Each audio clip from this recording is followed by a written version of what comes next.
نوافل کی اقسام اور فضیلت۔ حدیث شریف میں ہے، قیامت کے دن آدمی کے اعمال میں سب سے پہلے فرض نماز کا حساب کیا جائے گا۔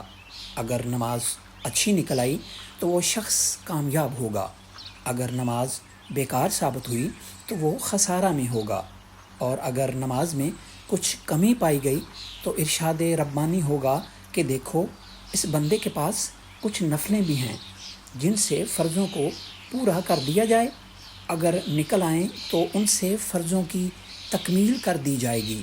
اس کے بعد پھر اسی طرح باقی اعمال، روزہ، زکوٰۃ وغیرہ کا حساب ہوگا۔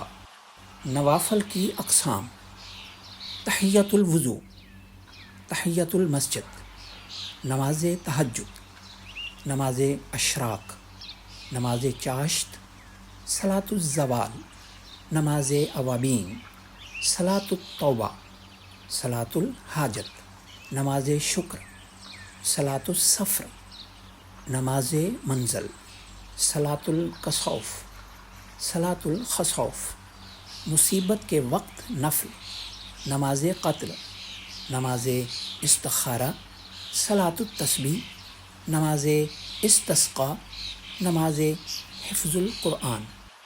تحیۃ الوضو: وضو کرنے کے بعد بہتر ہے کہ پانی خشک ہونے سے پہلے 2 رکعت نماز نفل کی نیت سے پڑھنا تحیۃ الوضو کہلاتا ہے۔ ہر وضو کے بعد 2 رکعت تحیۃ الوضو کے طور پر پڑھنا مستحب ہے۔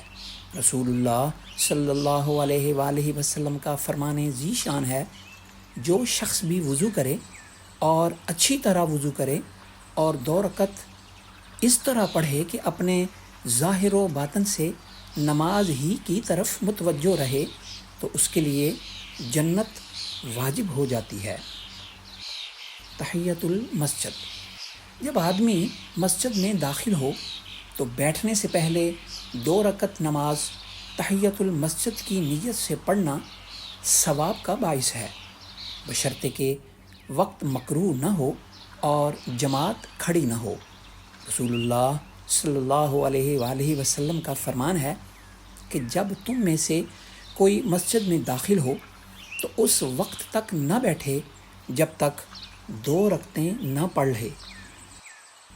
نماز تہجد: 5 وقتہ نماز فرض ہونے سے قبل تہجد کی نماز فرض تھی، مگر بعد میں اس کی فرضیت منسوخ کر دی گئی۔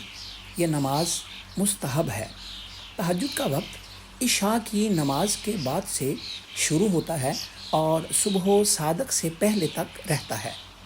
بہتر یہ ہے کہ آدھی رات گزرنے کے بعد ادا کی جائے۔ تہجد کے لیے سونا شرط نہیں ہے، تاہم رات کے آخری پہر میں پڑھنا افضل ہے۔ نماز تہجد میں کم سے کم 2 رکعت اور زیادہ سے زیادہ 12 رکعت ادا کی جا سکتی ہیں۔ رسول اللہ صلی اللہ علیہ وآلہ وسلم اکثر و بیشتر نماز تہجد میں 8 رکعت ادا کیا کرتے تھے، اس لیے تہجد میں 8 رکعت ادا کرنا افضل ہے۔ قیام اللیل کرنے والے وتر نماز تہجد کے ساتھ ہی ادا کریں۔ تہجد میں قرآن مجید کی کوئی مخصوص سورت پڑھنا لازمی نہیں، قرآن مجید کا جو بھی حصہ آسان ہو پڑھ سکتے ہیں۔ رسول اللہ صلی اللہ علیہ وآلہ وسلم کا ارشاد پاک ہے، فرض نماز کے بعد افضل ترین نماز رات کی نماز ہے۔ نماز اشراق: صلاۃ الاشراق میں سورج کے نکلنے کے 15 منٹ بعد 2 رکعت یا 4 رکعت نماز ادا کی جاتی ہے۔ رسول اللہ صلی اللہ علیہ وآلہ وسلم نے ارشاد فرمایا، جس نے جماعت کے ساتھ فجر کی نماز پڑھی پھر بیٹھ کر سورج طلوع ہونے تک اللہ کا ذکر کرتا رہا، پھر اس نے 2 رکعتیں پڑھی تو اس کو 1 حج اور 1 عمرہ کا اجر حاصل ہوگا۔ نماز چاشت: جب سورج خوب زیادہ اونچا ہو جائے اور دھوپ تیز ہو جائے تو اس وقت 2 رکعت یا 4 رکعت پڑھنا صلاۃ الضحیٰ ہے۔ نماز چاشت میں 2 سے 12 رکعت ادا کی جاتی ہیں، جتنی گنجائش ہو اتنے نوافل پڑھ لیے جائیں۔ اشراق کی نماز کے بعد سے لے کر زوال آفتاب سے پہلے نماز چاشت ادا کی جا سکتی ہے۔ حضرت عائشہ رضی اللہ تعالی عنہا سے روایت ہے کہ آپ صلی اللہ علیہ وآلہ وسلم ضحیٰ کے وقت 4 رکعت پڑھا کرتے تھے۔ حضرت ابو ہریرہ رضی اللہ تعالی عنہ سے روایت ہے کہ رسول اللہ صلی اللہ علیہ وآلہ وسلم نے فرمایا کہ نماز چاشت کی اللہ تعالیٰ کی طرف کثرت سے رجوع کرنے والے ہی حفاظت کرتے ہیں، اور یہ اللہ تعالیٰ کی طرف کثرت سے رجوع کرنے والوں کی ہی نماز ہے۔ صلاۃ الزوال، صلاۃ الزوال میں زوال کے بعد اور ظہر سے پہلے 4 رکعت ادا کی جاتی ہیں۔ رسول اللہ صلی اللہ علیہ وآلہ وسلم نے فرمایا کہ جس نے 4 رکعت علاوہ 4 رکعت سنت مؤکدہ کے ظہر سے پہلے پڑھیں تو اس کے لیے جنت میں ایک مکان بنایا جائے گا۔ نماز اوابین، مغرب کی نماز کے بعد سے عشاء سے پہلے نماز اوابین پڑھی جاتی ہے۔ اوابین کی 6 رکعت ہوتی ہیں۔ اگر نماز مغرب کے بعد 2 سنت پڑھ کر 4 رکعت پڑھ لی جائیں تو اس طرح 6 رکعت بھی اوابین کہلاتی ہیں۔ اوابین کی 20 رکعت پڑھنا بھی منقول ہے۔ حضرت عائشہ رضی اللہ تعالی عنہا سے روایت ہے کہ رسول اللہ صلی اللہ علیہ وآلہ وسلم نے فرمایا کہ جس نے مغرب کے بعد 20 رکعت پڑھ لیں اللہ تعالیٰ اس کے لیے جنت میں گھر بنا دیں گے۔ اس فضیلت کو حاصل کرنے کے لیے کبھی اوابین کی 20 رکعت بھی پڑھ لینی چاہیے۔ حضرت ابو ہریرہ رضی اللہ تعالی عنہ سے روایت ہے کہ رسول اللہ صلی اللہ علیہ وآلہ وسلم نے ارشاد فرمایا کہ جس نے مغرب کے بعد 6 رکعت نماز پڑھی اور اس دوران اس نے کوئی بری بات زبان سے نہیں نکالی تو اس کو 12 سال کی عبادت کے برابر ثواب ہوگا۔ ایک روایت میں ہے کہ اس کے گناہ معاف کر دیے جائیں گے، اگرچہ اس کے گناہ سمندر کی جھاگ کے برابر ہی کیوں نہ ہوں۔ صلاۃ التوبہ، اگر کبھی کوئی گناہ صادر ہو جائے تو فوراً صلاۃ التوبہ کے ذریعے اللہ تعالیٰ سے معافی مانگ لینی چاہیے۔ نماز کی برکت سے گناہ بھی معاف ہو جاتا ہے اور آئندہ گناہوں سے بچنے کی ہمت بھی پیدا ہو جاتی ہے۔ حضرت حسن بصری رحمۃ اللہ علیہ سے مرسل روایت ہے کہ رسول اللہ صلی اللہ علیہ وآلہ وسلم نے ارشاد فرمایا کہ جس بندے نے بھی کوئی گناہ کیا پھر اس نے وضو کیا اور اچھی طرح وضو کیا، پھر کسی کھلی زمین یکسوئی والی جگہ کی طرف چلا گیا اور وہاں 2 رکعت نماز پڑھی اور اس نے اللہ تعالیٰ سے اس گناہ کی معافی مانگی تو اللہ تعالیٰ اس کو معاف فرما دیں گے۔ صلاۃ الحاجت، کوئی بھی حاجت ہو، اس کا تعلق مالک الملک سے ہو یا کسی بندے سے ہو، 2 رکعت نماز صلاۃ الحاجت پڑھ کر اللہ سے مانگنا چاہیے۔ حضرت عبداللہ ابی اوفا رضی اللہ تعالی عنہ سے روایت ہے کہ حضرت صلی اللہ علیہ وآلہ وسلم نے ارشاد فرمایا کہ جس کو کوئی ضرورت ہو اللہ تعالیٰ کی طرف یا مخلوق کی طرف تو وہ وضو کرے اور اچھی طرح وضو کر کے 2 رکعت نماز پڑھے، پھر اللہ تعالیٰ کی حمد و ثنا کرے اور نبی کریم صلی اللہ علیہ وآلہ وسلم پر درود پڑھے اور پھر دعا کرے تو انشاءاللہ اس کی حاجت پوری ہوگی۔ نماز شکر، نبی کریم صلی اللہ علیہ وآلہ وسلم خوشی کے واقعہ پر سجدہ ریز ہوتے اور اللہ تعالیٰ کا شکر ادا کرتے۔ شکر گزاری میں آپ صلی اللہ علیہ وآلہ وسلم لمبی نمازیں ادا کیا کرتے تھے۔ ہمیں بھی خوشی میں اللہ کی نعمتوں کی شکر گزاری میں نماز شکر ادا کرنی چاہیے۔ اس سے نعمتوں میں اضافہ کے ساتھ اللہ کا قرب بھی حاصل ہوگا۔ صلاۃ السفر، نبی کریم صلی اللہ علیہ وآلہ وسلم سفر کرنے کا ارادہ کرتے تو 2 رکعت نماز پڑھتے تھے اور جب سفر سے واپس تشریف لاتے تو بھی 2 رکعت نماز ادا فرماتے تھے۔ سفر پر جاتے وقت ہمیں بھی ان نوافل کا اہتمام کرنا چاہیے۔ نماز منزل، دوران سفر جب کسی قیام گاہ پر اترنا ہو تو مستحب یہ ہے کہ بیٹھنے سے پہلے 2 رکعت نفل پڑھ لیں۔ صلاۃ الکسوف، سورج گرہن کے وقت جو نماز پڑھی جاتی ہے اسے صلاۃ الکسوف کہا جاتا ہے۔ سورج گرہن کے وقت 2 رکعات باجماعت ادا کرنا مسنون ہے۔ صلاۃ الخسوف، چاند گرہن کے وقت جو نماز پڑھی جاتی ہے اسے صلاۃ الخسوف کہا جاتا ہے۔ چاند گرہن کے وقت نماز تنہا پڑھنی چاہیے۔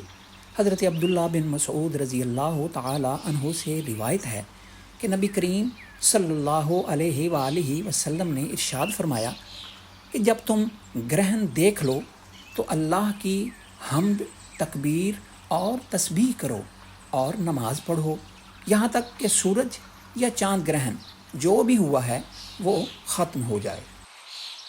مصیبت کے وقت نفل، حضرت حذیفہ رضی اللہ تعالی عنہ فرماتے ہیں کہ سرکار دو عالم صلی اللہ علیہ وآلہ وسلم جب کسی مصیبت سے دوچار ہوتے تو نفل پڑھتے۔ متعدد روایات میں آتا ہے کہ صحابہ کرام پریشانی و مصائب میں نماز کی طرف دوڑا کرتے تھے۔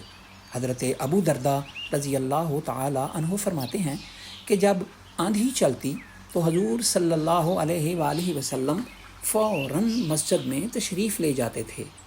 حضرت نضر رضی اللہ تعالی عنہ کہتے ہیں کہ دن میں ایک مرتبہ اندھیرا ہو گیا، میں دوڑا حضرت انس رضی اللہ تعالی عنہ کی خدمت میں حاضر ہوا تو انہوں نے فرمایا کہ حضور صلی اللہ علیہ وآلہ وسلم کے زمانہ میں ذرا بھی تیز ہوا چلتی تھی تو ہم مسجدوں کو دوڑ جاتے تھے کہ کہیں قیامت تو نہیں آ گئی۔ حضرت عباس رضی اللہ تعالی عنہ سفر میں تھے، راستہ میں اطلاع ملی کہ بیٹے کا انتقال ہو گیا ہے۔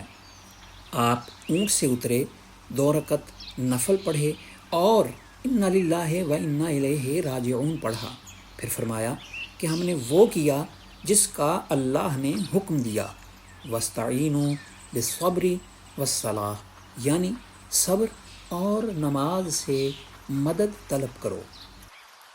نماز قتل، جب کسی مسلمان کو قتل کی سزا کا سامنا ہو یا کسی طرح مارا جانے والا ہو تو اس کے لیے مستحب ہے کہ 2 رکعت نماز پڑھ کر اپنے گناہوں کی مغفرت کی اللہ تعالیٰ سے دعا کرے تاکہ یہی نماز اور استغفار دنیا میں اس کا آخری عمل رہے۔ نماز استخارہ، جب کوئی اہم کام کرنے کا ارادہ کریں تو اللہ تعالیٰ سے صلاح لے لیں، اس صلاح لینے کو استخارہ کہتے ہیں۔ حدیث شریف میں اس کی بہت ترغیب آئی ہے۔ حضرت جابر بن عبداللہ رضی اللہ تعالی عنہ سے روایت ہے کہ رسول اللہ صلی اللہ علیہ وآلہ وسلم تمام کاموں میں استخارہ اہتمام سے سکھایا کرتے تھے۔ تازہ وضو کر کے 2 رکعت نفل پڑھیں، اس کے بعد خوب دل لگا کر استخارہ کی دعا پڑھیں۔ صلاۃ التسبیح، رسول اللہ صلی اللہ علیہ وآلہ وسلم نے ایک مرتبہ اپنے چچا حضرت عباس رضی اللہ تعالی عنہ سے فرمایا، اے عباس، اے میرے چچا، کیا میں تمہیں ایک عطیہ کر دوں؟ جب تم اس کام کو کرو گے تو حق تعالیٰ تمہارے سب گناہ معاف فرما دیں گے۔ اگر استطاعت ہو تو آپ اس نماز کو ہر روز 1 مرتبہ پڑھ سکتے ہیں۔ اگر ایسا نہ کر سکیں تو جمعہ کو 1 مرتبہ پڑھ لیں، اور اگر ایسا بھی نہ کر سکیں تو مہینے میں 1 مرتبہ، اور اس کی بھی طاقت نہ ہو تو سال میں 1 مرتبہ پڑھ لیں، اور اگر ایسا بھی نہ کر سکیں تو زندگی میں 1 مرتبہ پڑھ لیں۔ نماز استسقاء، اگر کسی علاقہ میں بارش نہ ہونے کی وجہ سے قحط سالی کی نوبت آ جائے تو وہاں کے لوگوں کے لیے باجماعت نماز استسقاء پڑھنا اور بارش کی دعا مانگنا مستحب ہے۔ تمام مسلمان اپنے بچوں بوڑھوں کے ساتھ باہر نکل کر اپنے گناہوں سے توبہ کریں، پھر 2 رکعت بغیر اذان و اقامت کے جماعت سے پڑھیں۔ نماز کے بعد حسب قاعدہ 2 خطبے پڑھیں، پھر قبلہ رو ہو کر امام اور حاضرین ہاتھ اونچے کر کے استغفار اور اللہ تعالیٰ سے پانی برسنے کی دعا کریں۔ 3 روز تک یہ عمل جاری رکھیں۔ نماز حفظ القرآن۔ حافظہ کی کمزوری یا حفظ قرآن بھول جاتا ہو تو شب جمعہ میں 4 رکعت نماز پڑھنا منقول ہے۔ اس نماز کے بارے میں آپ صلی اللہ علیہ وآلہ وسلم نے قسم کھا کر ارشاد فرمایا کہ اس طریقہ سے مانگی ہوئی دعا کبھی کسی مومن کی خالی نہیں گئی۔ حفظ قرآن و حافظہ کی تقویت کے لیے یہ نماز مجرب ہے۔ اللہ تعالیٰ ہمیں فرائض و واجبات کی ادائیگی کے ساتھ نوافل کو بھی اپنے اپنے اوقات اور مختلف احوال میں پڑھنے کی توفیق عطا فرمائے۔ آمین۔